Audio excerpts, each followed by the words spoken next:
عزیز طالبات، اس کے پہلے ویڈیو میں ہم نے علم سیاسیات میں 12 جماعت کے پہلے سبق سن 1991 کے بعد کے حالات اور تبدیلیوں کو دیکھے تھے، جس میں سوویت روس اور امریکہ کے درمیان جنگ کے خاتمے کے بعد کے دور میں ہونے والی ترقی کا تجزیہ ہم نے 5 بڑی افراتفری کے ذریعے سے سمجھنے کی کوشش کی تھی، لیکن اس نئے نصاب میں کووڈ-19 کی وجہ سے مہاراشٹر گورنمنٹ کی طرف سے 25% نصاب کم کر دیا گیا ہے، جس کی وجہ سے اضافی معلومات جو آپ کو دی گئی تھی، جیسا کہ آپ جانتے ہو سپر پاور کا بین الاقوامی سیاست میں ایک اہم مقام ہے۔ سپر پاور نے دنیا کے سامنے اپنا اثر ڈالنے، اپنے مقاصد کو پورا کرنے کے لیے پوری طاقت لگا کر بیٹھا ہے۔ دوسری عالمی جنگ کے بعد سرد جنگ کے دوران سوویت روس اور امریکہ کے دونوں سپر پاور ملک ایک دوسرے کے سامنے کھڑے ہوئے، اس حصے کو حذف کر لیا گیا ہے، اس بات کو دھیان رکھیں۔ آج ہم سرد جنگ کا خاتمہ اور نئی ریاستوں کا عروج تفصیلی طور سے سمجھنے کی کوشش کریں گے۔ سن 1989 میں مشرقی یورپ میں انقلاب کے بعد بین الاقوامی تعلقات میں 2 اہم کام عمل میں آئے۔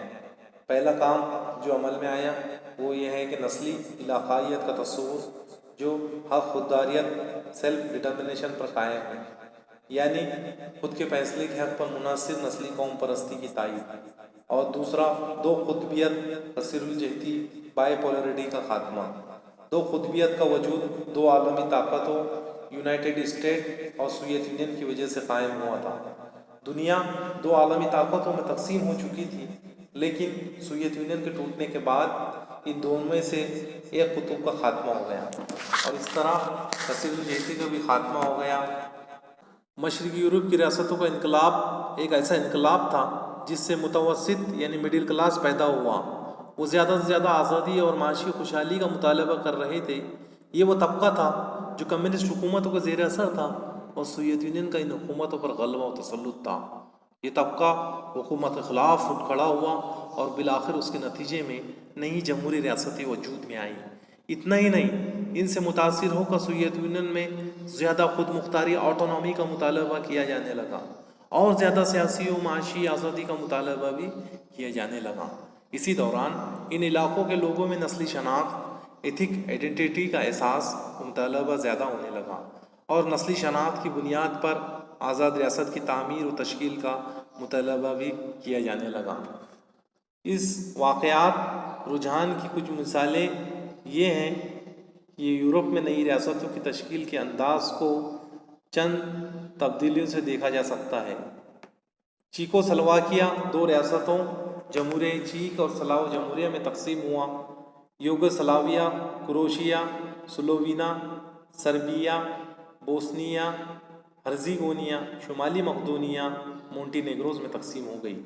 سابقہ سوویت کی صورت میں نئی ریاستوں کا اتحاد کچھ اس طرح تھا: Armenia, Moldova, Estonia, Latvia, Lithuania, Georgia, Azerbaijan, Tajikistan, Kyrgyzstan, Belarus, Uzbekistan, Turkmenistan, Ukraine, Kazakhstan اور روس۔